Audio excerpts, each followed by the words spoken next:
औरंगाबाद की एक सच्ची कहानी है उस स्टूडेंट की जिसका अभाव से नाता रहा। इस स्टूडेंट ने अभावग्रस्त गरीब परिवार में जन्म लिया। अभाव और गरीबी झेलते हुए जैसे तैसे स्नातक तक की पूरी पढ़ाई की।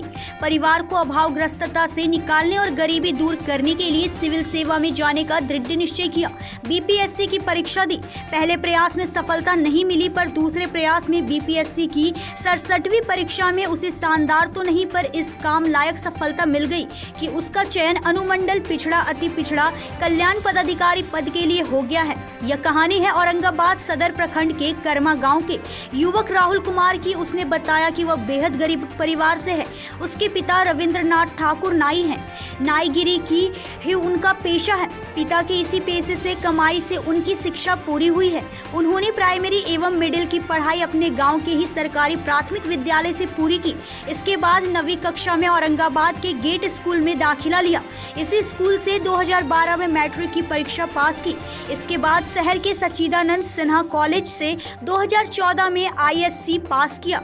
इसके बाद इसी कॉलेज में 2017 में भूगोल से स्नातक पास किया। इसके बाद प्रतियोगी परीक्षाओं की तैयारी में लग गया। लगातार तैयारी के बावजूद भी सफलता नहीं मिला।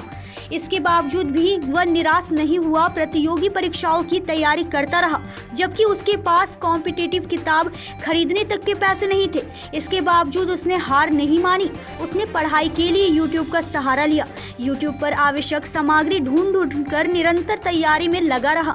3 साल तक छोटी छोटी प्रतियोगिता परीक्षाएं देता रहा, लेकिन सफलता नहीं मिली। इस बीच 2020 में वैश्विक महामारी कोरोना आ गई। महामारी में किराया नहीं दे पाने के कारण पिता का शहर में कचहरी के पास स्थित सैलून बंद हो गया। सैलून बंद होने से परिवार की आमदनी का स्रोत बंद हो गया। लॉकडाउन में पिता ने मांग चांग कर और उधारी लेकर किसी तरह से परिवार का खर्च चलाया। लॉकडाउन खत्म होने के बाद पिता सैलून के मालिक से नौकर हो गए। वे शहर के कर्मा रोड में एक सैलून में नाई की नौकरी करने लगे। नौकरी कर जैसे तैसे उधारी चुकता किया। फिर 2021 में कोरोना आ गया। फिर से लॉकडाउन हो गया। लॉकडाउन से परिवार के सक्षम फिर पहले वाली स्थिति आ गई। लॉकडाउन खत्म होने के बाद पिता फिर से सैलून में नौकरी करने लगे। पटरी पर आ रही थी परिवार की गाड़ी। माँ हो गई बीमार। 2021 का कोरोना लॉकडाउन खत्म होने के कुछ ही महीने बाद माँ सीता देवी गंभीर रूप से बीमार पड़ गई। इलाज के लिए भी पैसों की दिक्कत होने लगी। इस स्थिति में उसने बच्चों को ट्यूशन पढ़ाने का फैसला लिया। बच्चों को ट्यूशन पढ़ाने से हो रही आमदनी और पिता की आमदनी को मिलाकर माँ का इलाज कराया। ईश्वर की कृपा से माँ की तबीयत ठीक हो गई। माँ की तबीयत खराब रहने के दौरान ही उसने बीपीएससी 66वीं परीक्षा दी, लेकिन सफलता नहीं मिली क्योंकि बीमार माँ की सेवा में लगे होने के कारण उसकी तैयारी ढंग से नहीं हो सकी। इसके बावजूद उसने हार नहीं मानी। फिर से बीपीएससी की तैयारी में लग गया। तैयारी के दौरान बच्चों को ट्यूशन पढ़ाने में समय देने से तैयारी के लिए वक्त की कमी होने लगी।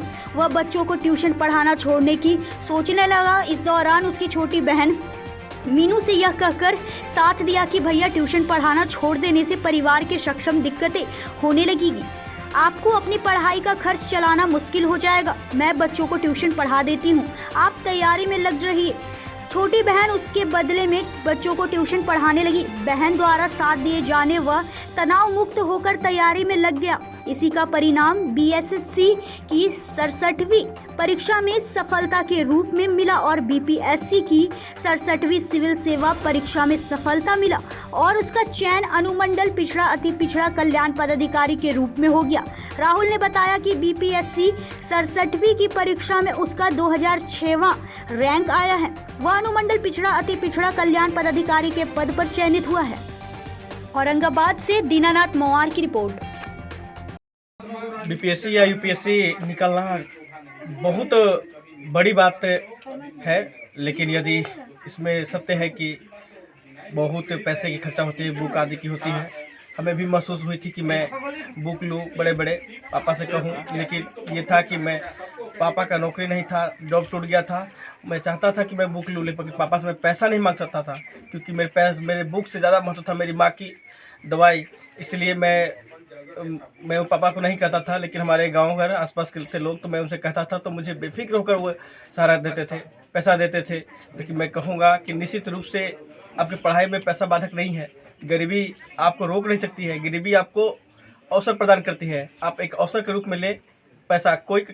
कोई बाधा आपको लिए नहीं बनेगी। और वैसे तो अभी यूट्यूब, ये डिजिटल युग में यूट्यूब एक अवसर के स्वर्णिम अवसर लोगों के लिए है, और निश्चित रूप से आप इसका सही मायने से उपयोग करेंगे तो हम ऐसा कोई बाधक नहीं आएगा।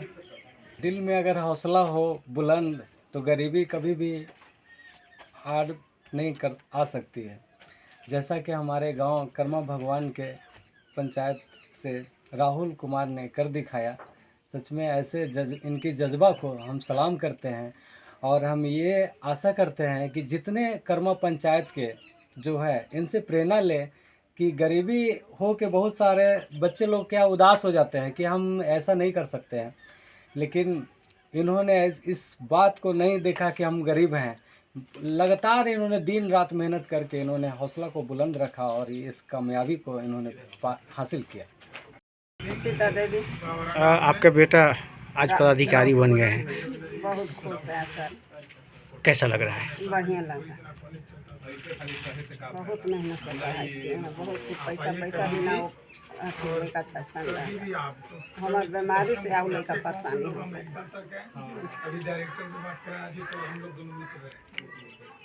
सुना है कि सैलून के दुकान चलाते थे आपके हस्बैंड साहब, उनका कोरोना काल में सैलून भी हाँ बंद हो गया, तो का कर फिर दूसरा के दुकान में कैसे रोजी रोटी ला लेकर के दूसरा के दुकान में जाए।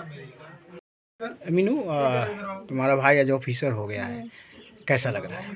बहुत अच्छा लग रहा है कि आज हमारे भैया एक ऑफिसर के रूप में बन गया। बहुत मेहनत किए वो। हमारे साथ आर्थिक स्थिति इतना ही कमज़ोर हो गई थी ना, शायद हम लोग को लगता था कि अब हम पढ़ नहीं पाएंगे, लेकिन फिर भी भैया ने बच्चे लोगों को पढ़ाया। फिर मैंने शुरू किया कि चलो बच्चों को पढ़ाकर भैया को पढ़ा ले, उसके बाद मुझे भी पढ़ने का मौका मिले। आज वो दिन आ गया है कि भैया एक अफसर बन गए, उसके बाद मुझे भी पढ़ने का मौका मिले। अच्छा मीनू, एक चीज़ और बताओ, आप लोग काफ़ी गरीब हैं, तो ऐसे परिवेश में ऑफिसर बनना कोई आसान काम नहीं है, तो इसके लिए आप क्या मैसेज देना चाहेंगे लोगों को? मैं तो कहती हूँ कि गरीबी कोई बड़ी बात नहीं है, बस मेहनत कीजिए। आप लोग मेहनत है पर उसी से सब हो जाएगा। यूट्यूब है, यूट्यूब का ज़माना, यूट्यूब से पढ़े, गाइडलाइंस करे बस। और क्या गरीब है तो क्या, पढ़ाई तो ज़रूरी है ना। गरीबी सब हट जाएगा अगर एग्ज़ाम जिस दिन निकल गया। Thank you.